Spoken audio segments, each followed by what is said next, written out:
All right, live with the stream today. Welcome to the Sunday live stream, everyone. In the past couple of days, I think some of you guys are probably aware of the fact that it's been really hot in San Francisco, Bay Area, Silicon Valley. I think the past 3 or 4 days, we've been hitting a lot of record heat numbers for many of the cities in the Bay Area. And today, I just wanted to talk to some of you guys about some of the things that I've been kind of struggling with in terms of the heat inside of the Bay Area.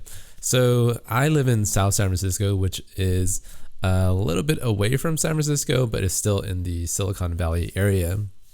And boy, it's been extremely hot, and trying to deal with some of this weather has been a little bit troublesome. And let's see. So last night I was trying to plan some lessons for the channel and also record some videos for the website. And today I've been just struggling with trying to get anything done, really. So I'm currently trying to figure out some kind of way to cool down my apartment, which is what you're seeing right here. And I am thinking about either buying some kind of fan that has a cooling unit in it, or trying to do something else, because this is totally not working out. And anyways, let me know what you guys think about like poor conditions when you're trying to program. I know I certainly miss the nice environment of an office when I'm trying to code. So that's kind of the topic that I want to talk about for today. And then after I'm done with that, I'll get into some of the questions that you guys have in the live stream.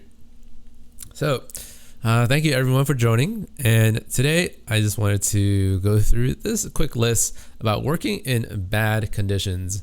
So if you guys have any stories about, not just the heat, but perhaps you're working in places that are really loud and stress inducing, let me know what you guys do to handle that type of situation. So, okay. First thing I want to talk about is it's really hot in all of Northern California. I think Southern California, where Los Angeles is down south, I think it's a little bit better over there.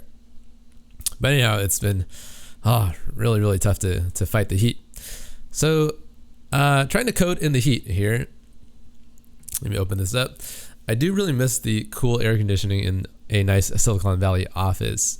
So Silicon Valley is just, a massive area, and there's quite a bit of money that will afford these small companies really nice offices with really nice air conditioning units.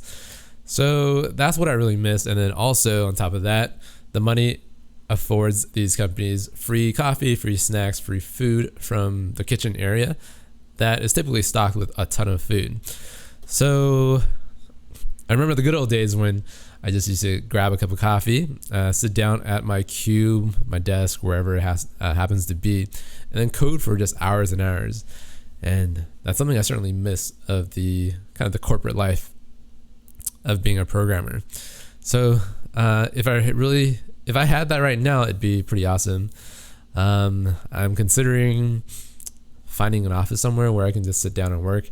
I think I'll be more productive that way, but that's still a ways away, something that I'll consider in the future.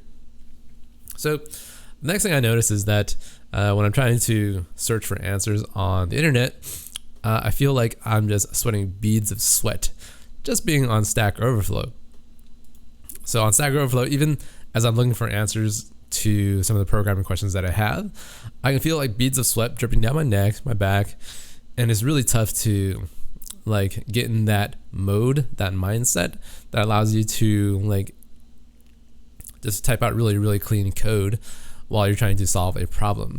And this makes me realize how much easier it is to code when you're in a more comfortable desk, comfortable environment, and when you have things that allow you to be super relaxed. So one thing I do encourage for you guys to do while you're trying to learn how to program is to find nice, quiet, cool area that is encouraging for you to just sit down and relax and not stress too much. I find that that's probably one of the best ways to just learn how to get used to just sitting there for a couple of hours and then, learning how to program at the same time. So yeah, I kind of experienced this heat while I was in Shanghai, which was really hot as well. But it was a different type of heat. So a lot of you guys are asking whether or not I have air conditioning in my room. Currently, this apartment does not have air conditioning, and I'm living on the first floor, which is supposedly cooler than the top floors, but no, it's tough. Hello from India. Switzerland. Air conditioning is forbidden in most companies. I did not know that.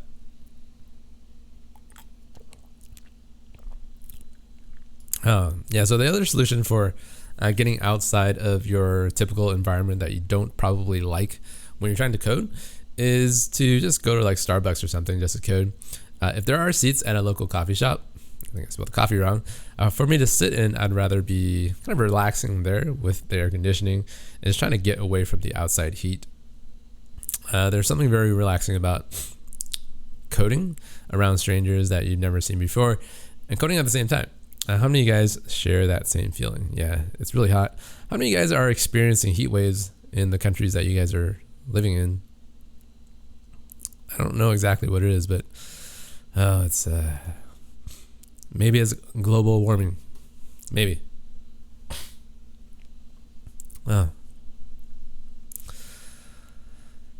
All right. So how do you guys handle the heat? So last night I found myself just sitting outside on the curb for roughly 30 minutes trying to just cool down because of how much how much heat I was experiencing, like how hot it was last night. And I was kind of in the middle of writing the next couple of Android lessons for this channel and for the website. I just couldn't stand the heat anymore. What are some of the things that you guys do when your environment isn't conducive to programming? I tend to take long breaks and come back to my programming problems after something like basketball. So that's kind of what I do to deal with the heat. Let me know what you guys are dealing with yourselves. So let's see, dismiss and remove. And that's all I wanted to talk about for today. That's been on my mind for the past couple of days. And I actually grew up in a pretty hot environment. So I grew up in Sacramento, California. And it's pretty hot over there, but I've been in the Bay Area for the last 10 years or so after I graduated college. And I think I've gotten too used to the cool temperatures of the Bay Area. And now that it's gotten hot again, it's been a little difficult for me. So, I'll have to get used to it though. Let me see. So let's get to some of the questions here today before I kind of take off. I don't plan on having a long stream today. I think I'm going to hit my 30-minute mark.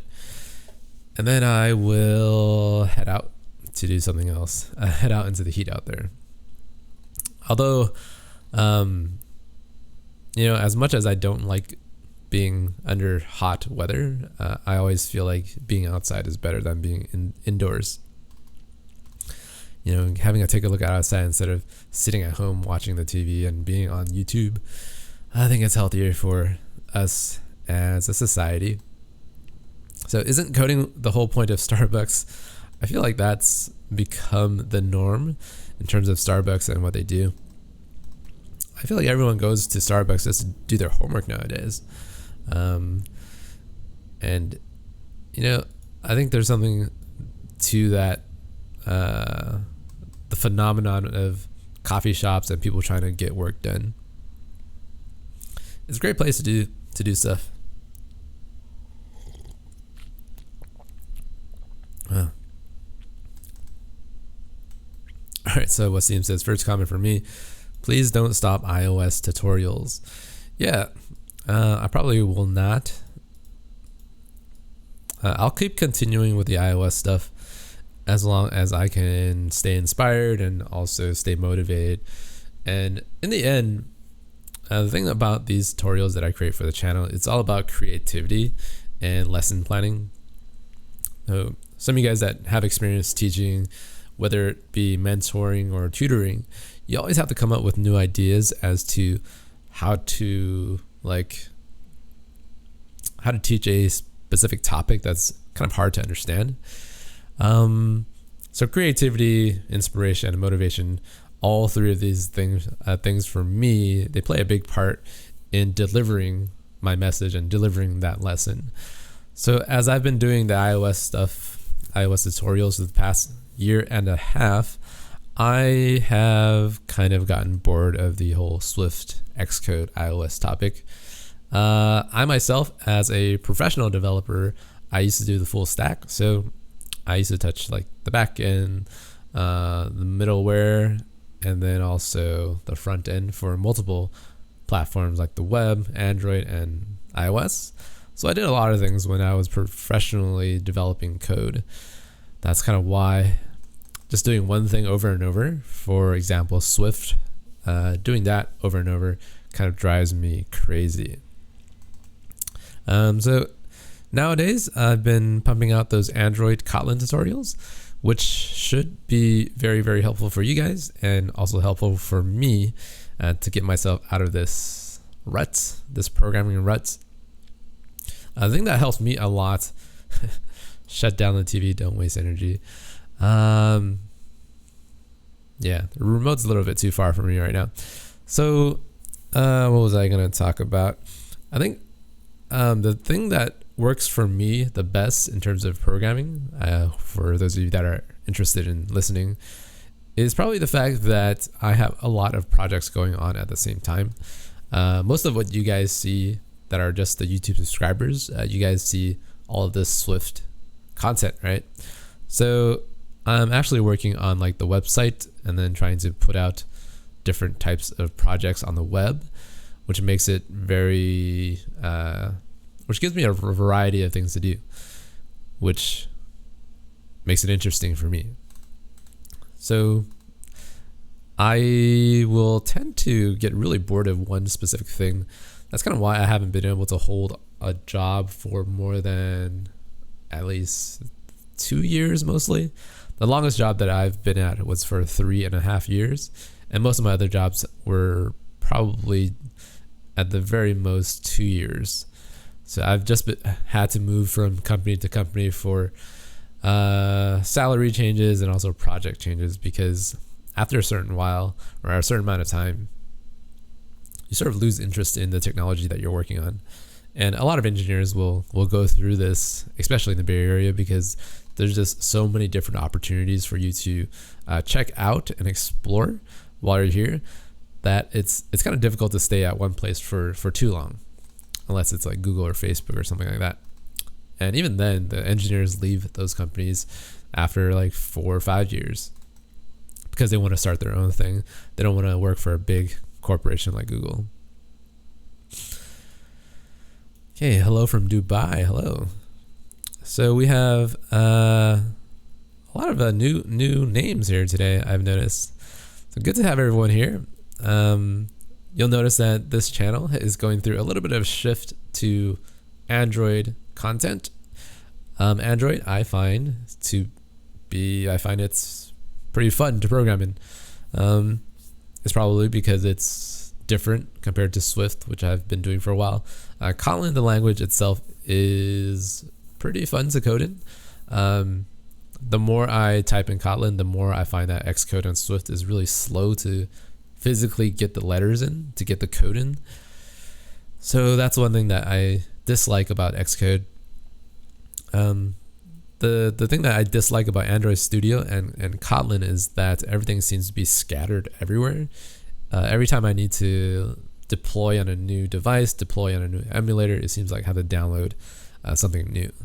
So it's a little strange. It's not as compact. It's not as concise. The Android Studio editor, it's not like neatly packed together how Xcode is. The thing about Xcode is that the program is extremely large. It's about 5 gigabytes, right?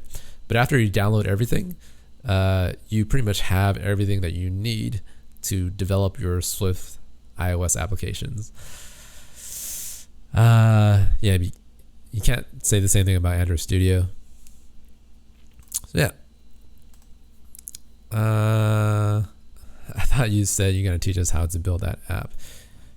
Yeah. Building out apps and trying to record it on YouTube is not the easiest thing to do. So, and also I've been busy like traveling to China to teach kids how to program, and then also going to conferences.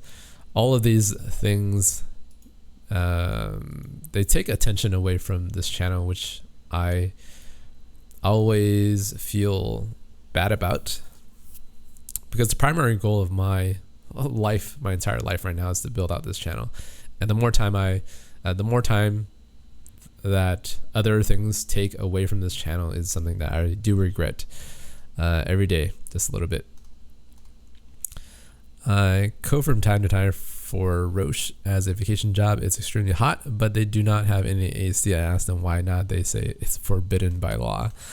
That's a strange law. I've never heard of a country that has had air conditioning forbidden by law.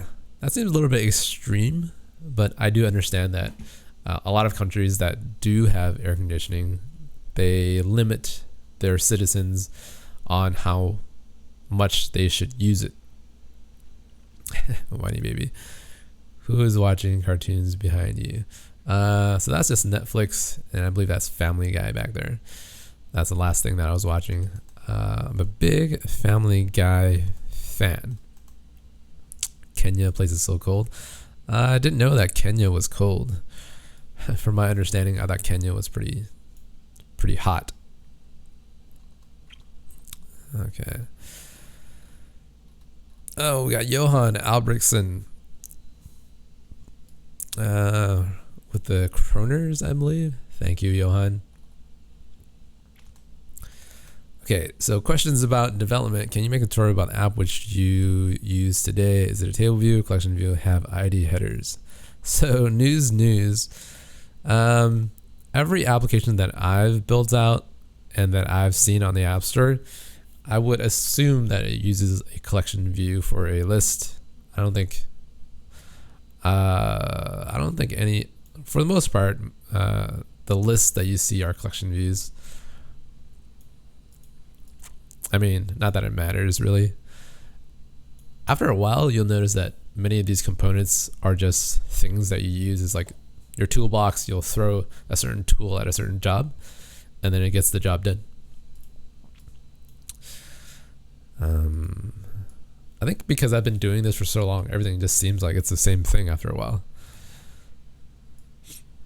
And that's kind of why I have to do other things in terms of programming. It gets a little repetitive after a while. Yeah. Do I like to code at night or during the day? I find that I enjoy coding pretty much around the clock. The least favorite time for me is probably during 5 p.m. to 9 p.m. And that's probably because I've been coding the whole day. And by the time it gets to 5 or 6 p.m., I need to have dinner. I need to take a break for a little bit. And then that 4 to 5 hour gap gives me a little bit of time to relax. And what I do is after 9 p.m., I will start to code again. And nowadays, Johan says he has to go homework. Yeah, homework is a pain in the ass, but we have to do it nonetheless. Can we expect a React Native or something related course in the future? Yeah. The thing about this channel is that the more I introduce other things that are not iOS and mobile related, people start to throw a fit because the channel is starting to change. But yeah, the original intent for this channel was to provide a lot of different types of tutorials actually. So original intent for this channel was to give iOS, Android, web, React, JavaScript, backend using Node or PHP or Go or Java. So I wanted to tackle all of these topics just for this channel. And it's been a year and a half and I've just gotten to topic number 2, which is Android. So I want to do a lot of different things, and it will show you guys that to become a really good developer, you have to experiment with just so many different technologies. I constantly get people asking me like, what's the best language to learn for being a programmer or a mobile developer? So, okay, let's answer the question of what is the best way to become a mobile developer? The answer to that is to actually learn something that's not mobile development. So if you're just learning iOS and Swift, you probably want to also learn a backend language, because every app that you build using Swift and iOS, you have to log into a backend server somehow. If an employer wants to hire you for iOS, you're going to have to know that technology, and they don't want to teach you how to do that. Like for the backend engineer to teach you how the backend works, it takes a lot of time, and it's just pretty frustrating for someone to teach you the basics of a backend. So I recommend learning that on your own. IC Crow says, your Kotlin course so far is superb. Well, thank you very much. I really want to get some of the Kotlin courses out of the way as quickly as I can so that I can move on to something else. And yeah, I'm also trying to figure out better ways to record the Kotlin stuff with Android Studio. I'm really used to the Swift Xcode IDE environment, so I'm trying to find better ways of doing the Android Studio recording. So things will get better as I get used to the environment. Just like anything else, the more you do it, the better you get at it, and the faster and more efficient you are at keyboard shortcuts, menus, and all that good stuff. Here in Romania, Starbucks is a solution for me and a couple of friends. We are all learning to code, and for the whole summer, Starbucks was our office. Yeah, that's amazing. I hear this a lot, where people will just go to coffee shops and groups of people will just sit there and code the entire time. And I really wish they had more of these places around. I mean, they do, especially in America. There's a lot of Starbucks here. So I think that's why the whole Starbucks, the revolution of coffee shops, I think that's why it's been really popular these days. So I started an app and I'm almost at the end of it, but I feel like I'm doing too much of requests to the server to handle many people. Do you have any solutions? Core data to store friends? Thanks. Well, I think for the past 10 years, a lot of technology has improved and servers have gotten more and more powerful. So you should not have to worry about a server getting, like, let's say 1,000 to 10,000 requests per second. Those servers should be able to handle it. If it's not able to handle it, then you probably should pick a different server platform, or you should fire your backend engineer, because 1,000 requests per second is pretty much nothing. And if your front end client, for example, your iOS Swift client, is making so many of these requests, then yeah, you should probably cache some of that data locally through core data or some way of doing it. But I'm not actually a big fan of core data. I'm not a big fan of caching things on your front end client either. When you start to introduce cache inside of your app, you introduce a ton of different problems. So for example, when do you invalidate your cache? After a certain time, the data inside of your cache becomes obsolete, right? So you got to make sure that you have an expiration date for all of the values in there, and then you have to flush it every now and then just so that your data doesn't become stale. And all these problems start to show as your app gets more and more sophisticated. So it's not that caching is bad, but in the beginning, I would avoid caching as much as I can and just have the server like handle the user's data. That way, you're also not storing any sensitive data on the device. So that's one thing that I do recommend. But yeah, sometimes you do have to cache things, which, it's not all that bad. So Ramses Toledo says, are you planning on doing iOS tutorials, or just getting into Android for a while? So definitely planning on maintaining the iOS material. I do want to release more algorithm related Swift videos. And I think algorithms is extremely important for anyone that's trying to get into programming. If you don't understand the usefulness behind algorithms, then you're probably not going to be a developer for too long. The people that program for many, many hours a day, like, we love to tackle algorithms through code. Like that's just something that we like to do. And yeah, it helps to understand Swift at the same time going through like for loops and all this Swift syntax that's always a little bit strange if you're new to the language. Correct way to reference a collection view to reload it when it's in a table view cell. So the table view cell will hold a reference to the collection view through some kind of variable. And every time you need to reload it, you have to make sure you call collection view.reload data. Yeah.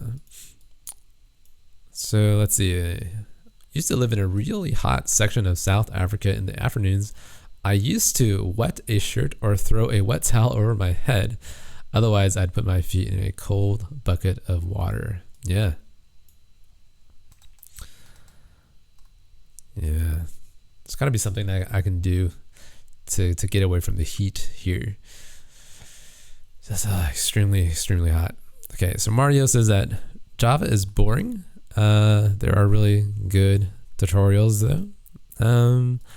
I think Java is probably the most interesting language that I have programmed in.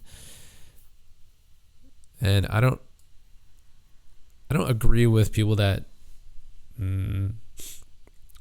don't like Java. I feel like, I guess, what do I want to say without hurting people's feelings here?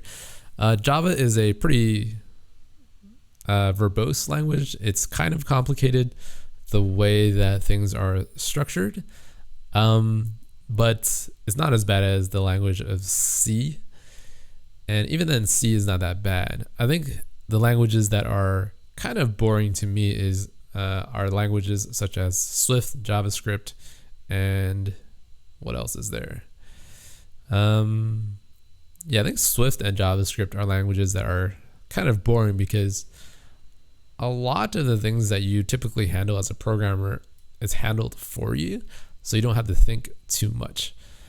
So it feels a little too easy sometimes when you're programming in Java or when you're programming in Swift.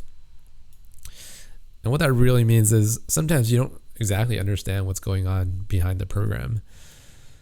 So Java to me is always going to be interesting because it requires you to understand programming on a different level.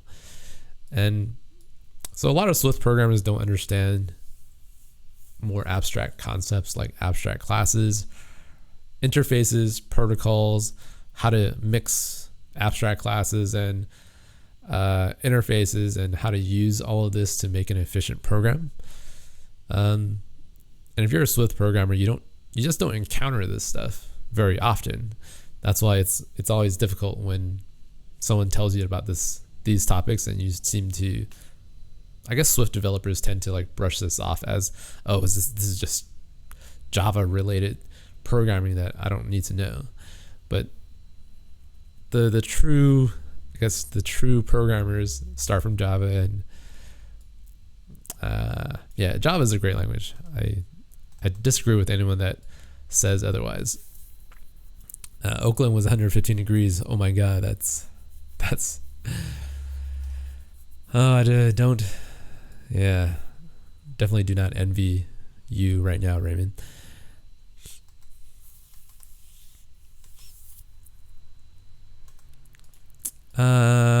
Here's a good question. How do you manage your personal life and coding life? If you got such a busy personal life but love coding, end up taking a course on it but lack the time. Yeah, that's a balance that you have to find between your personal things that you want to do and then your professional life, which is coding. For me, I think coding is part of my personal life actually. So I don't see coding as something that is a chore. Most of the time coding is something that I enjoy doing a lot. So sometimes I have to find time to get away from coding because I need to have more of a personal life. So I kind of have the opposite problem, which means that I'm a bit of a reclusive. Is that the right word? When in dev process, can I reserve my app name? Yeah, probably. Okay, so TechChen says that what microphone am I using right now? So for those of you that are interested, maybe I'll go into this topic of tech gadget items right now. So this microphone right here is a Rode NT microphone, Rode NT1A, I believe. The camera that I'm using right now, what you guys are seeing is it's not one of these guys, I'll tell you that. So I think most of us have seen this Logitech C920 webcam. So I use this during one-on-one mentoring sessions, and the quality on this guy is okay for what it is. It's $100, and it's not bad for $100, but it's definitely not the quality of not a real camera, but I'm using a Panasonic GH4 as my recording device. So I have like a $200 lens on it right now, which is not expensive, but it's connected through a lot of different cables, wiring, and I have to broadcast this stuff onto the stream. So all together, the equipment probably costs more than $2,000 or $3,000 to get this stream up and running. And it's a good amount of money, but I think it's definitely gone to a good cause to get the production value a little bit higher. And I actually have a lot of lights around here as well. So I can talk about equipment all day. A lot of YouTubers that you guys watch online, they probably have setups that are $5,000 to $10,000. And my setup is actually pretty cheap. I think the most expensive thing that I have are these microphones. Yeah. Like relative to everything, these microphones I think costs a lot of money. The camera itself, I think it was $800. The lens on it right now is about $200. But overall, I can use the camera for other things, which makes it more of an investment that goes. It takes the amount of dollars that I spend in it definitely is worth more than this microphone that I can just use for this. But at the same time, I think the microphone quality is really, really good. I also record through Adobe Audition, which I apply like some post-processing to it, which is what you guys are hearing right now. I think it sounds a little bit different compared to the videos because I can tune the post-processing a lot. So yeah, like I said, I can talk about technology and the gadgets that I have for hours and hours. React Native, I don't know. I feel like everyone wants to do some React Native stuff, but don't exactly know how to do it yet. Yeah, so Mark Alpont, I think that's how you pronounce your name. Cheers and thanks for your content. Well, thank you for your contribution today, Mark. I know you've been a loyal subscriber to the channel. I really hope all of the things that I've put up has benefited you some way. I know I've been doing different things, especially during the summertime. I feel like sometimes the year isn't long enough. And the thing about 2017 is that I wanted to do a lot of different things, but I've had to struggle with time and also, yeah. So Cardinal Hi Jack. Could you cover programmatically creating UI, possibly multiple examples in one video? I am new to iOS development and find almost all tutorials using storyboarding. I end up just ditching those because I feel like I am wasting time. Okay, so here's the one single storyboard question that I'll answer for today's live stream. So you don't have to think about storyboards as a waste of time.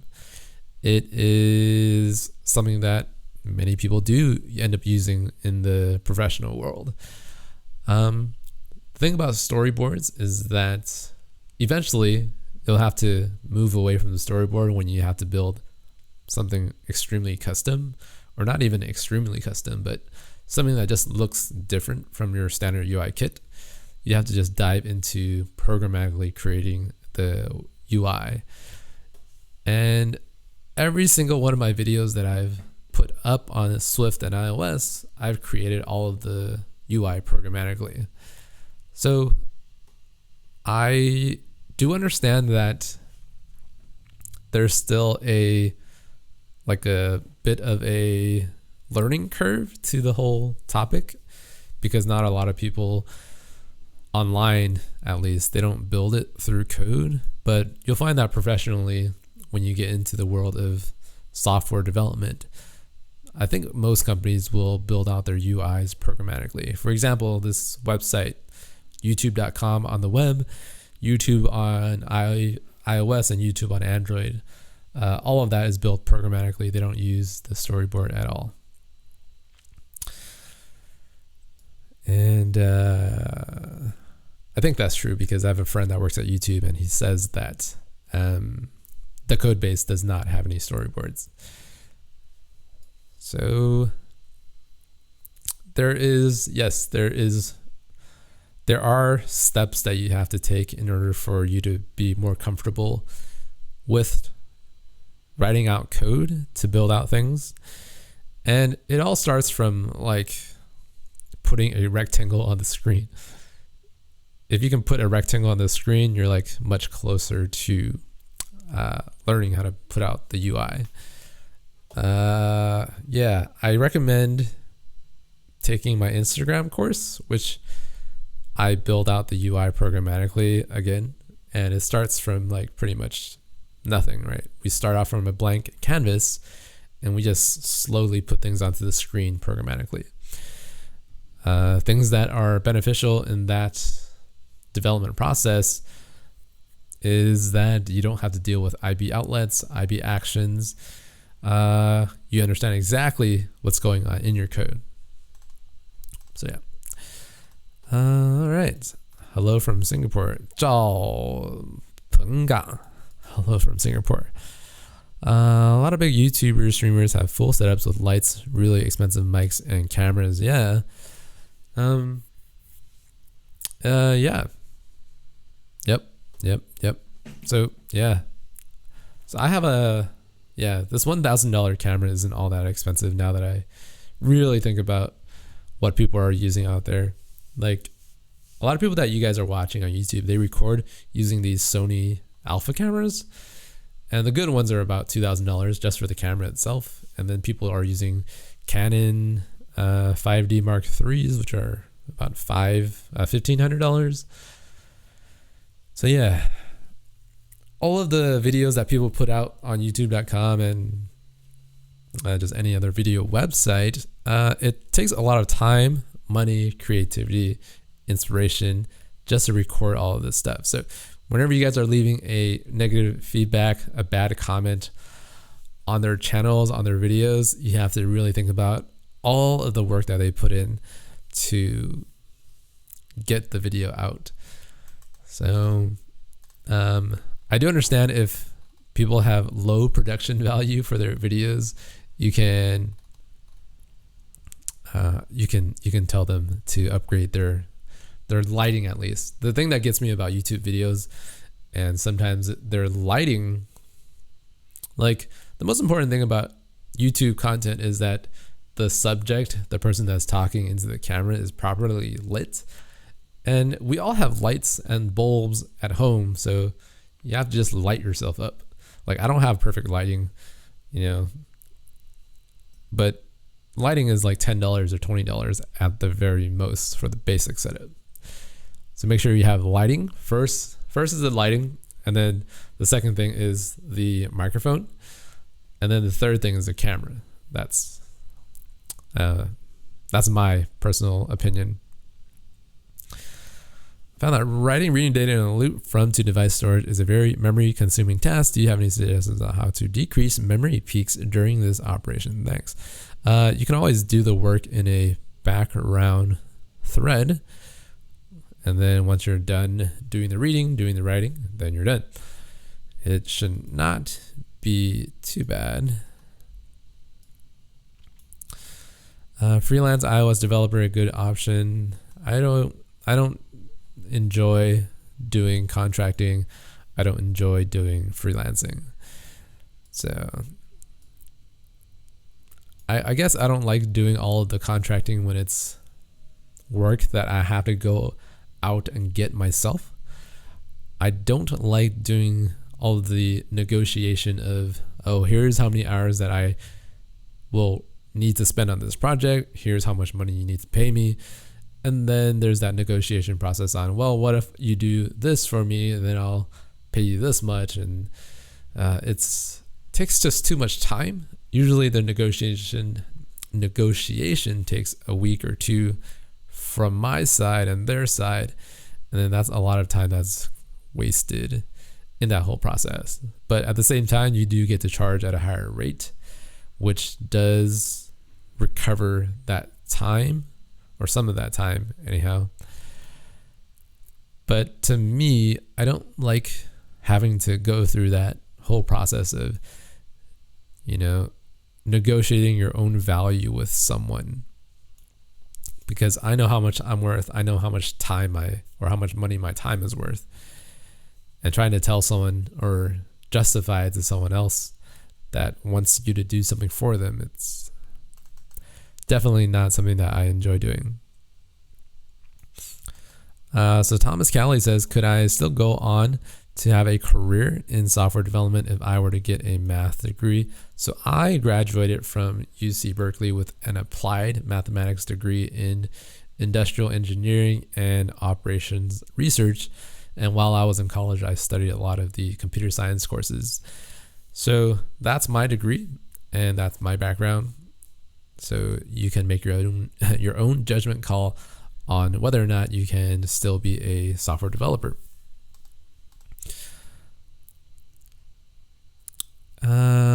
So Sayukos says that, would you say recording yourself coding, reviewing it really helped you to grow as a developer? Would you recommend it to junior developers looking to get better? Oh, I'm just looking at the time here. I'm already at 42 minutes. So I think I'm going to leave in, okay, let's say I'm going to hit the 1 hour mark today and I'm going to take off. Would you recommend it to junior developers looking to get better?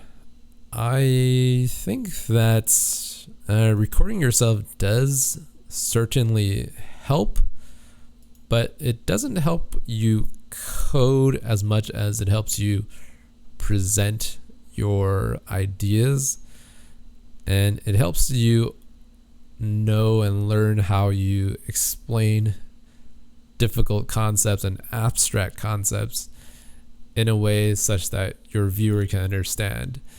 So if you're not great at communication like myself, I don't consider myself a great communicator, you should definitely practice giving a talk just in front of a camera so that you can watch it back yourself, watch the playback on your own time, and make sure that you are conveying what you want to convey and the message that you want to tell. You want to make sure you keep your message short, concise, and to the point. And the reason why that's helpful is because when you go on a job interview, you're talking to your potential employer, they want to know that you can communicate your ideas so that they can understand what you want to do. For example, you want to build out a certain feature. They want to know that you can explain what that feature does, how much time it takes, how much of the company's resources you're going to take away just to invest in this project. So a lot of this stuff, it has nothing to do with coding, right? Technically, there's no coding involved in communicating what project requirements are. And so if you want to get better at communicating, I do recommend recording yourself as you're coding so that you can explain topics in a way so that people, like regular people on the internet, can understand. And you'll find that the more you get into programming, the more experienced you are as a developer, the harder it is to explain the basics, the foundational principles of programming, because all of that starts to become really easy for you. The easier something is, the harder it is to kind of explain. That's my personal experience. Maximity says that he's got a full stack internship interview tomorrow. Any tips? I think, yeah, that's pretty exciting. I'm excited for you. I kind of miss my days of interviewing for jobs. Personally, I find interviews to be really, really fun. Like, I know people are intimidated and they get put off by interviews, but I actually like it because you have a chance to think on your feet. You have a chance to impress someone. And at the end of the day, when you get that job offer, you can validate yourself and you can confirm your own value. Yeah, I guess it's more of an ego thing for me. Yeah, thanks for answering. I appreciate it. Yep, thanks for coming in with that question. Hello from downtown Oakland. It's super hot. Yeah, I used to live in Berkeley and the Oakland area. It wasn't as hot back then though. Real Life says that since I'm using Xcode 9, I can't use my phone as similar. My app crashed when I use UI image view. Well, you can just use the simulator then. There's really no advantage of using your phone. Well, maybe I'll take that back. I always use the simulator about 95% of the time when I'm developing iOS applications. The simulator launches a lot faster and you can do work faster if you don't have to use your fingers to tap the screen. So I do recommend using the simulator. I do understand that it takes more memory to load it in your computer though. It is more difficult to upload an app to the App Store that has been built programmatically rather than storyboards. I don't want to answer this question until you give me your reasoning for this question. React Native or Swift? Both. So Code Teacher says that I'm a tech YouTuber. Do you have any tips? Put out as many videos as you can. So for people that ask questions about certain things, I recommend putting a little bit of detail in your question when you're asking a general question. So like, I'm a tech YouTuber. Do you have any tips? I don't know what type of tech you're in. Are you teaching? It seems like you're teaching code. Like, put some more, I guess, details about what you're doing. Otherwise, it's hard for anyone to give you any type of advice at all. You just skip some comments. Yeah. Refactoring, writing some kind of wrapper class for networking or core data. Yeah, maybe. React Native or Swift? Again, both. Okay, so here's the thing about these really, really strange questions about should I do A or B, or there's three things, A, B, C, which of these are the best? Like, try not to think about programming that way. I know society likes to compare and contrast a lot of different things, like who's the best player in this sport, what is the best device that you can buy because of X, Y, and Z. When you're programming, don't think that way. It's kind of like going to the ice cream shop, right? You go into the shop looking at the many different flavors that you have there, and then you ask the guy, oh, what is the best flavor for me to try out? And that guy behind the counter that's serving ice cream, he has no idea what your past experience is, what types of flavors you are more predisposed to liking, right? So why would you ask someone what is the best like flavor for you to try out? So it's the same question, and it's kind of ridiculous if you put it in a different context, right? I've been one of your first 1900 subs. Very happy to see how the channel grew up. Well, thanks, Andrea. It's been a year and a half, so it's been good. The YouTube gods have been treating me kindly in the past year.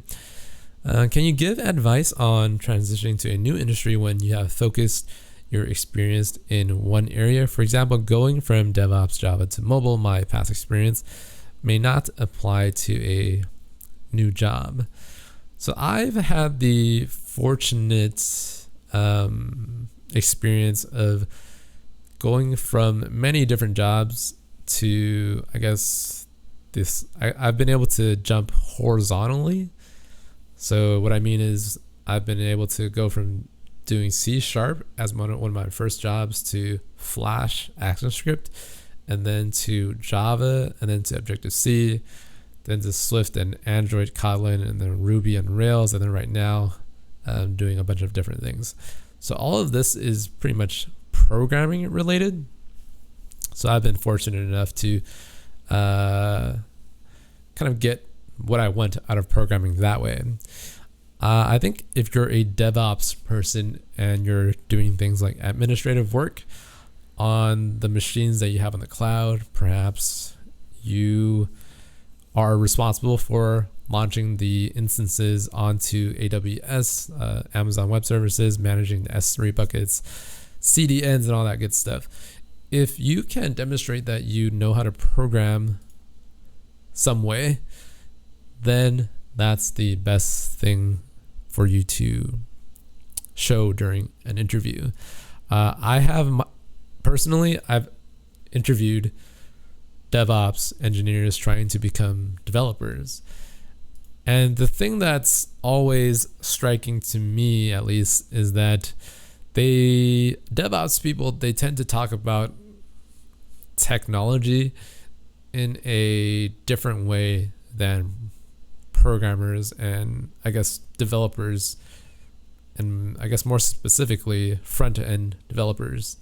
So front-end engineers that build out mobile apps, they focus a lot on the UI, and DevOps, they never ever focus on UI because that's not part of their domain. Like if I'm launching a machine onto EC2, AWS, Heroku, Google Web Services, whatever, I can't focus on the UI at all because it has nothing to do with my job. If you're trying to go on mobile, UI is so important that if you neglect UI, that is something that's going to hurt you in the long run. So, long answer, but UI seems to be the differentiating factor for getting yourself into mobile programming. Learn Swift says that I would love to see more algorithms with Swift. Been messing around with some sorting algorithms, and it's been really fun and interesting. Yeah, I personally really like algorithms, no matter what the language is, because it really goes through how you can process certain ideas and how you can come up with a logic for solving a certain problem with a really elegant solution. So I like doing algorithms. The part about recording algorithm videos is it's difficult to come up with something that's easy and hard to understand at the same time. So I have plenty of hard and difficult algorithms that I can go through, but they're so hard that it's difficult for me to explain even how it works. Most of the algorithms that I've given on this channel are pretty basic. Some of them are something that you'll see during an interview. And then, yeah, like for example, factorials, fizzbuzz, how to loop, how to filter. That stuff is pretty simple. Okay. Okay, so there's a good question by Magdan Gilat. Do you always say yes to your clients, employers, if they ask for hard to implement features? How do you deal with ongoing changes in apps, specifically if contract is fixed price based? So it really does differ when I'm working full time, and also at the same time if I'm working contracting. If I'm working full time, most of the time I'll say, yeah, let's build out this feature if it makes sense financially for the company. If it doesn't have a business like value to it, like in terms of that feature, I'll definitely question why the CTO or why my manager wants to have this feature. If it's a contract, then I will always argue in the direction of no, we should not have this feature, because that's going to add more work to me, and it's going to make the application harder to maintain later down the road if it's fixed priced. If it's continual work that you'll keep on getting, then yeah, sure, why not? Putting in a feature means that you might have more things to do later on. I personally will argue with the folks that I'm working with on whether or not this feature makes sense. The more code you add to your application, the more it becomes a mess to maintain if you're not the original coder, the person that's developing it. So I tend not to put things in if it's not necessary. How is your long-term financial security if you keep on switching jobs every 3 to 4 years? So this question is from Nai Zo. So my personal belief is that the longer you stay at a job, the less financially secure you are. So for example, if I've been working at a company for 5 years, or let's say 10 years, right? Then that means if this company decides to downsize and I'm let go during that process of downsizing, then it's difficult for me to find a different job because I've been out of the interview game for so long, and my skills have been kind of set in stone in terms of what I can do and what I know, that it's hard to get another job if you're fired. If you go from job to job every 2 to 3 years, which is what I've done, I've had to continually refresh what I know, study the current and latest trends in technology, and I've also had to understand how to go through interviews successfully and how to just get through them. So that's kind of the way I have approached my career. I know it's different for everyone, but I think the more you accept the world as a changing cycle, and the more you're accustomed to adapting to the changes, the more secure you will be. And the more options and more freedom you'll have in choosing what kinds of jobs you can take on. I personally, for me, I'm more of a person that likes to decide my own fate, and I don't like to have other people determine my fate in life. So I like to do things that allow me to gain the most freedom possible. So that's how I am as a person, and I understand that most people are not that way. Okay, wow, a lot of questions just popped up. True programmers start with assembly and work their way up. I remember doing assembly language for, I think, a couple of weeks. I thought it was fun. I thought it was hard, and I had some fun in it, but I couldn't exactly see myself doing it for years and years. But yeah, it's something that you should understand just a little bit of it. Yeah. You can get away with a $100 camera and some good lighting. Yes. So the camera that you can use is on, perhaps your mobile phone. So you can use these cheap phones, and then you make sure you have good audio quality, and then you make sure you have some lamps placed in front of you. That's all you really need. And then as you get more and more used to how to shoot yourself and your workflow in terms of recording, editing, you should upgrade your equipment to suit what you need. It's really pointless to buy like an expensive camera that you don't even know how to operate. Okay. So Ahmad says that I'll start your Instagram course tomorrow. I think I saw you purchase the course last night. Just signed up today for everything you mentioned. I finished the Game of Chat Firebase app. That was amazing from start to end. Yeah, the Firebase chat app has been an interesting series that I've put out for you guys, and I feel like a lot of you have taken a lot of the good programming concepts away from that course, or that series is what I'll call it. Just learning how to put everything together with code, avoiding the storyboard, learning how to plug your data into Firebase so that the node structure makes sense, and so that you don't repeat any of the data, understand how the fanning out strategy works in a NoSQL database structure, and then try to render out all of this stuff so that you can get the storage to work with database and images to load and everything to work in real time. Like that's like a lot of this, if you understand how to build the Game of Chat Firebase app, you understand how to do that, then you can pretty much get a job in a lot of places in the Silicon Valley. Like, it didn't take me too long to build that whole app because I've been doing it my entire life.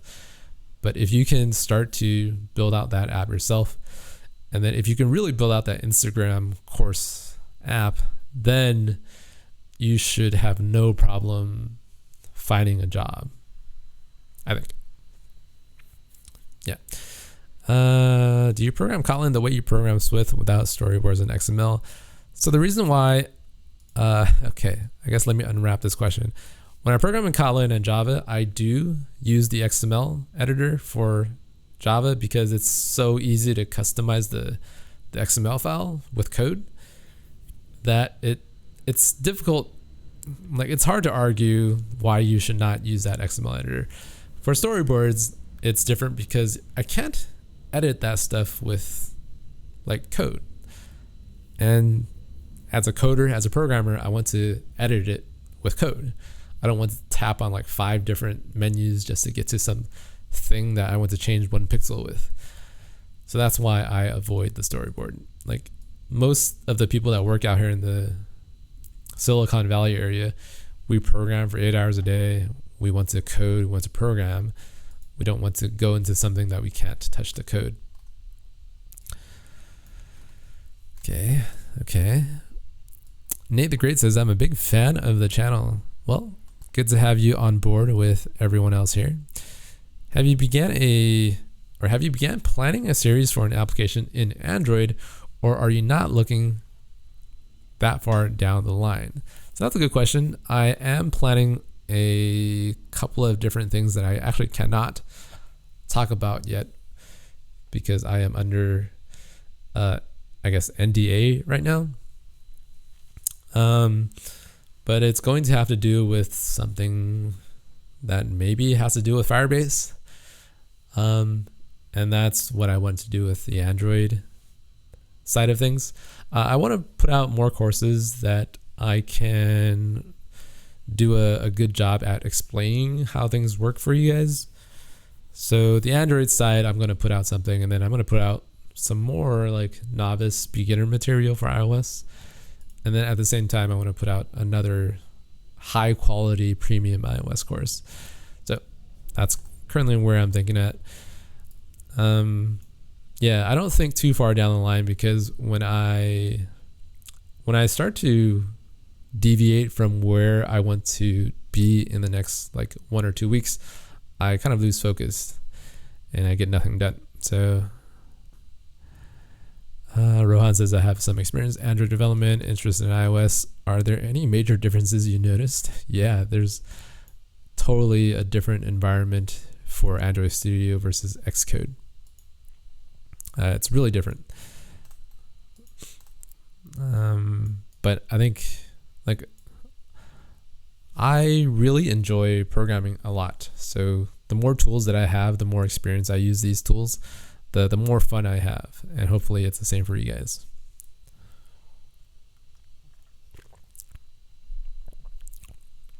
Oh, Haren says that we are waiting for videos on Android Studio.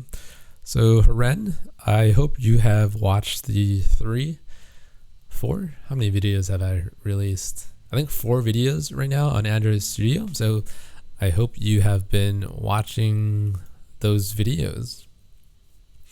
I'm probably going to put out maybe 5 or 6 more, and then I'll switch back to maybe iOS. What you want to do with Kotlin in your channel? Well, Kotlin is something that I think everyone should learn Kotlin at some point in time. You're just going to see more and more Kotlin material and blog posts, Stack Overflow posts, questions. Everything's going to be Kotlin related in terms of Android development. So, always trying to learn new things. People constantly ask, well, if I learn this one thing, maybe I'll be done. That is never the case with programming. You always have to learn different things. Would your Instagram course be helpful to design an app similar to Craigslist? The Craigslist app is maybe. Like the Instagram course, I think it's helpful regardless of what you're trying to build. What text editor? Okay, web development, I don't know. IntelliJ is always a good option. I have the $300 license for my IntelliJ editor. So I put money where I think it'll help me be more productive. Wow, okay, so 90 users watching right now. I'm going to skim through some of the questions here for something interesting that I can answer. What is your philosophy in life? I don't really know. I think life is pretty strange. It's a weird thing that we are all living.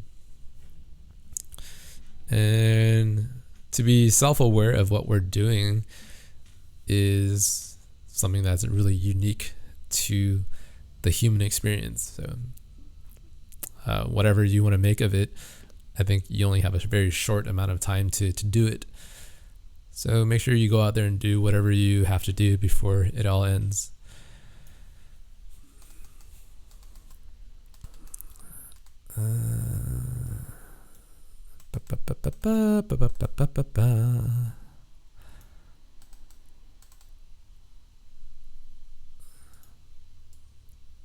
So there's way too many of these React and native questions.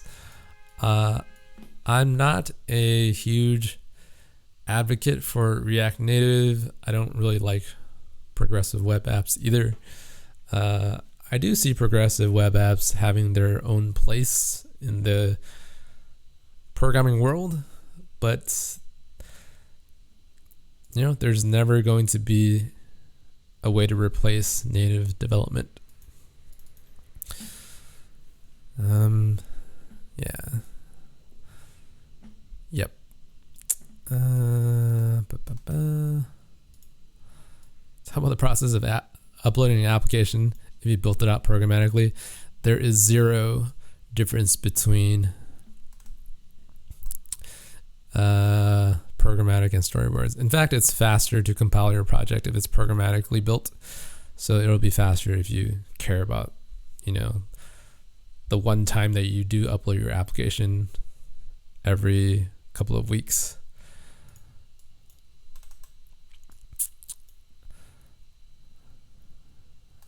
Yeah.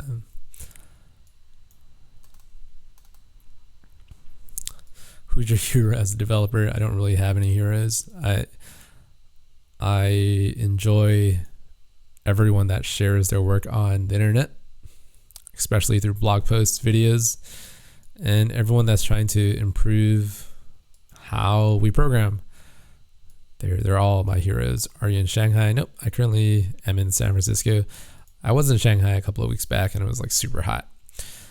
Should I leave Java and start learning Kotlin? Is Google? It's all up to you. They're pretty much the same thing, I think.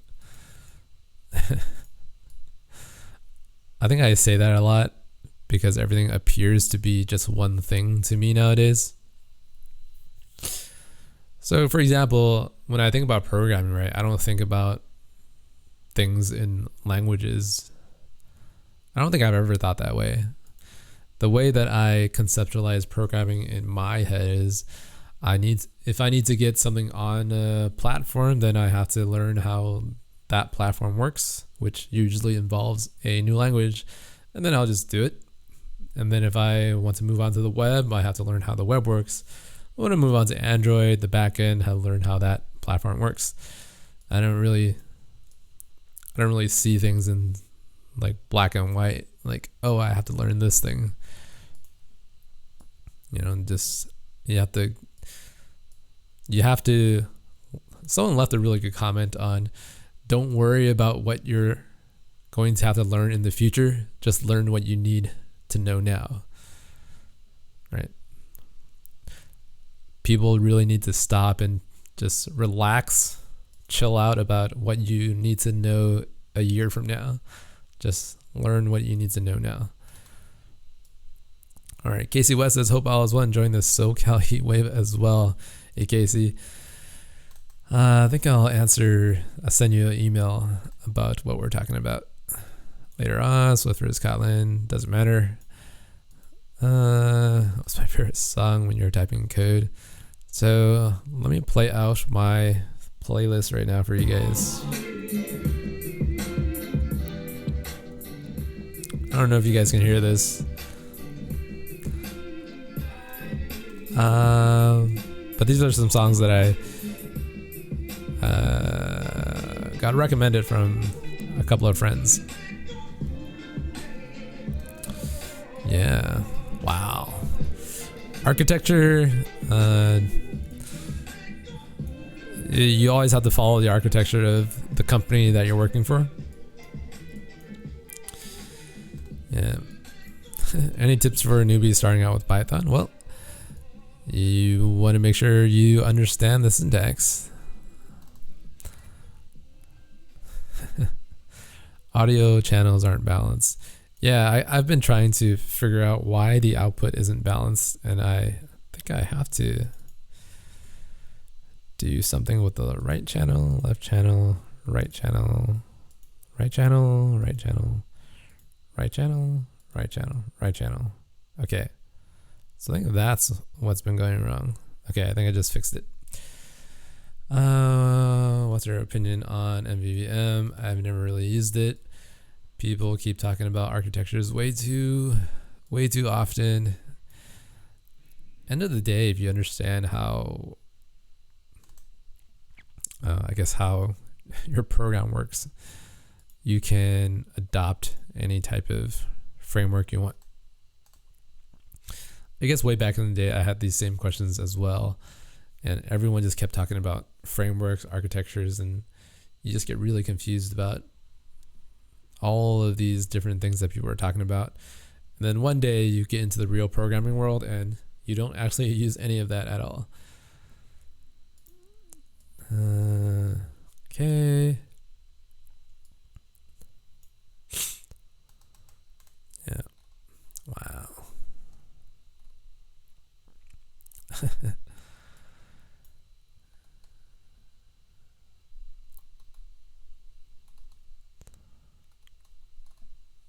Yeah. Okay. As you guys can probably tell, I'm running out of energy here. Yeah.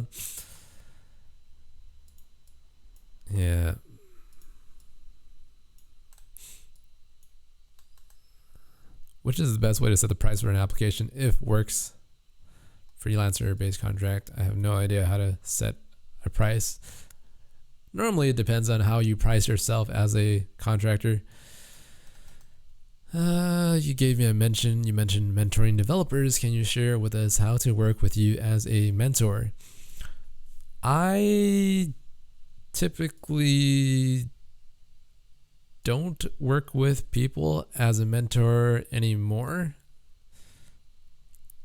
And I'll probably keep the reason to myself. Yeah. Storyboards. Yeah, again, okay, what was the reason for you to start using Storyboard in Kotlin? I know it's not called that, but not in Xcode. Again, you can edit XML through code that you can actually edit with your fingers. Like you can type in the XML, you can modify it, it'll change, and you get exactly what you need. You cannot do that with a storyboard without going through all of these weird, strange menu items. So if you're a programmer, you should probably learn how to program, right? It's a strange concept, I know. Admal, I think I remember this name. Game tutorials, probably not. How was your Shanghai trip? It was okay. There were unfortunate things that happened when I was in Shanghai. Maybe I'll tell you guys about my unfortunate experience maybe later on. It's kind of negative, and I don't like putting negative things on this channel. So I don't know if I'm going to put that up. Is it easy to get a job in mobile development? Well, the hardest thing about foreigners coming to the US is you have to deal with visas. So I'm pretty sure you're aware of how that works more than I am because I'm a US citizen. Getting a visa is difficult, but if you are smart, there are plenty of companies that are willing to sponsor your working visa. Can I use all the libraries with Gradle and Kotlin? Yes, you can. Is it the same as Java? Exactly. Yes, it is. In fact, it just downloads the Java library, and Gradle or the Kotlin plugin makes it so that you can access Java using Kotlin. So it's the exact same thing as Objective-C libraries that you download via CocoaPods. And then you just use Swift to access those Objective-C packages. When my next iOS project will be, I don't really know. I really want to get the Android things out of the way first, and then I'll get back to iOS. It's hard for me as a single person working on this to plan out things too far ahead. You really think Kotlin will replace Java as a language that is mostly used for Android dev? Kotlin, I feel like because Android Studio, IntelliJ, because IntelliJ is the creators of Kotlin, and because they build out everything that they use right now, like I guess at least the new projects that they're working on is built using Kotlin. Like there's so much being invested in this language compared to maybe things like Scala, Groovy,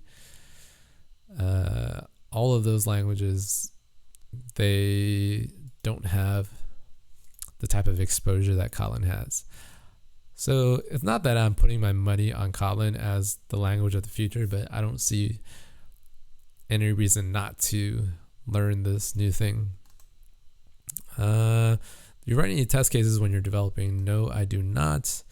When I'm working at a real job, then yes, I do. You should get someone to help with the tutorials. I think if I can find someone that has the same motivation, inspiration, and the same philosophy on programming, then maybe I'll do it. Maybe I'll get someone that can help me out.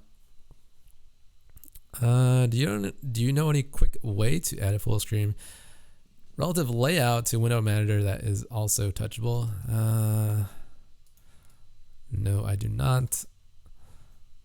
How's it working on existing project done by another? Well, every time I look at someone else's code, it's usually pretty bad. In iOS, it's it's strange because a lot of people that get into iOS development, it seems like it's their very first time programming. So all of the code that I see in Swift, in Objective-C, it's always a mess. And it's always coming from people that don't know how to program in the first place. So it's like, it's kind of hard for me to explain, but that's my experience. How is it working on existing project done by another company yet? Wow. Is it enough to work with frames, or should I depend on constraints in Swift? Never work with frames unless you're doing things like animation. That's kind of my philosophy. I always work with constraints. It will make your life a lot easier. Are you planning to create any course with functional reactive programming, RX Swift? Probably. Maybe I'll put that on my website as a paid course. Who knows? Network layer architecture. Well, look into the Alamo Fire package. You should be able to get what you need. I'm really sorry to hear this. For whatever unfortunate, I'm all ears if you want to share. I really like videos are awesome. Used to work on Storyboard until I watched your YouTube course. Now I don't use Storyboard at all. Yeah. So when I teach programming to people that haven't touched programming at all, I think the Storyboard is easier to teach with, I guess, depending on who they are. Yeah. Senior year in high school, computer science. Yeah, there's a lot for you to learn. I personally do not like school at all. I think school is a waste of time, but that's probably not what you want to hear right now. It's kind of weird because when you are studying, you're studying in college, right? Pretty much everything that you know, everything that you're concerned about is college and the university, getting good grades, working on your projects, finishing your courses, and getting your degree. And then once you graduate, you get a real job and you realize, wow, that was a waste of time. Those 4 or 5 years that I spent in college, that could have been spent doing something else better. Strange society that we live in, where we push something as useless as college. Yeah. I think universities and college, for the most part, it's only useful for, I think, like 5% of people in life. Like, I think I would have been better off if I didn't go to college. Maybe. Maybe, yeah.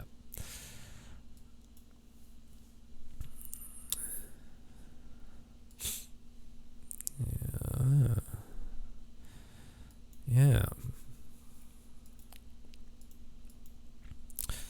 Okay, it seems like I either got to all the questions or I've been able to skip through them. So I'm going to leave today with a goodbye to everyone that's still in the stream, which looks like there's 87 of you guys. Yeah, thanks everyone for joining today.